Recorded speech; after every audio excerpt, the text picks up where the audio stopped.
Good morning, good morning, good morning, Chainbreakers. Come on in now, come on in, come on in.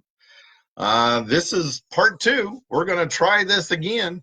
I'm not going to start all over. I'm hoping, because I know you guys got things you got to do this morning, but I'm hoping you can jump on in here and we can get through this and we can kind of wrap up today's show. Come on in, come on in, come on in. This is clearly a message that the enemy does not want out this morning, because this is part two. I've tried two different connections to internet, and Facebook even kicked me out at one point. But we're going to try this again. We're talking about, are you the best version of yourself that you can possibly be? And a lot of that is caused through anxiety. And we're talking about overcoming anxiety by becoming the best version of ourselves that we can possibly be, by overcoming fear. And fear is absolutely not real. It's false evidence appearing real. Danger is real. And a lot of times we connect fear into danger, but a lot of times we connect fear into something that doesn't exist. We connect fear into something that isn't going to happen. We connect fear into the boogeyman, or the monster under the bed, or the alligator under the bed, right? So there is fear, and then there's danger. But I want to talk about fear for a second, because fear is truly what immobilizes a lot of us. Fear is what truly stops us in our place. So what we were talking about is, when we're talking about anxiety and fear, is if you cannot do anything about it, drop it. Leave it alone. Set it aside. Because it does no good to worry and be fearful of things that we cannot affect, right? Don't worry about those things that you have no control of, because it won't matter anyway. If you can't control it, why are you going to worry about it? Because worrying about it will accomplish nothing. So what can we worry about? We could worry about the things that we can do something about. But if we can do something about it, let's do something about it instead of worrying about it. In other words, train, educate, grow, practice, right? It's the Warren Buffetts that read 10 to 12 hours. It's a Jeff Bezos that read 8 to 10 hours a day.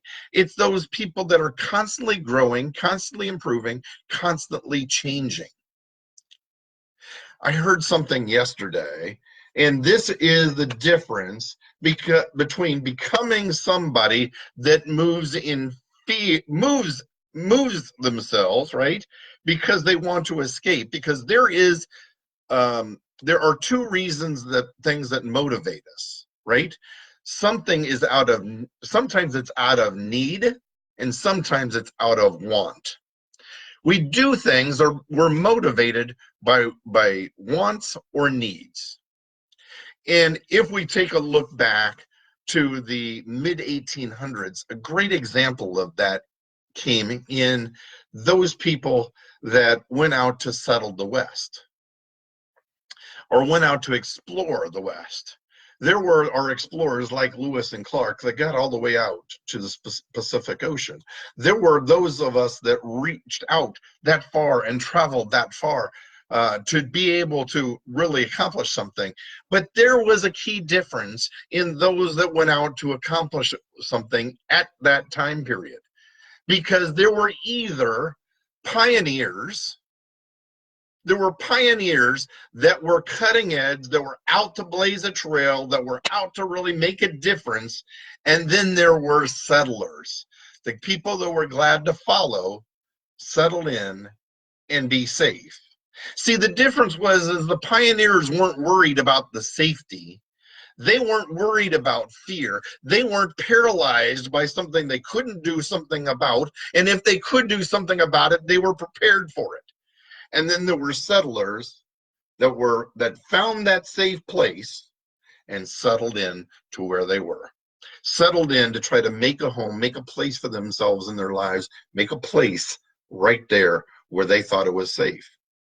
Now, we also knew, and we've heard a lot of stories where settlers were overcome by wild Indians, right?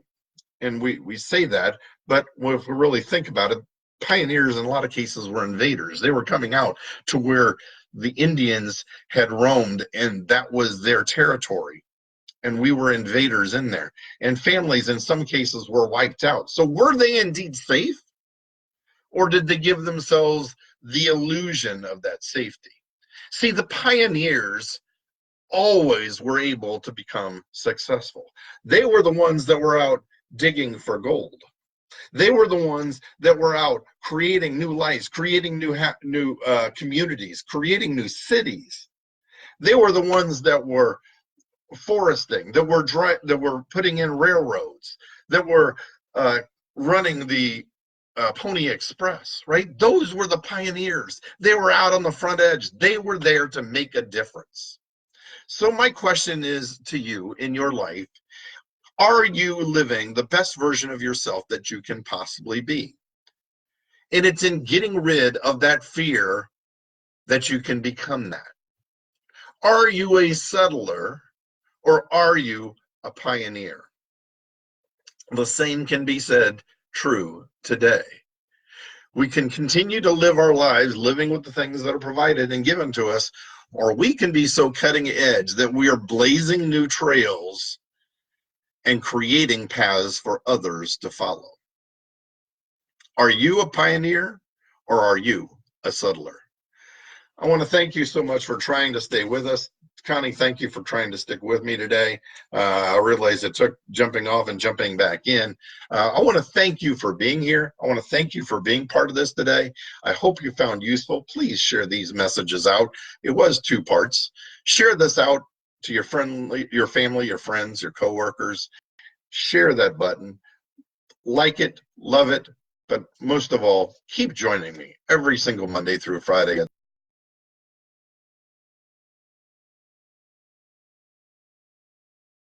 You can always catch it on replay, or you can find these videos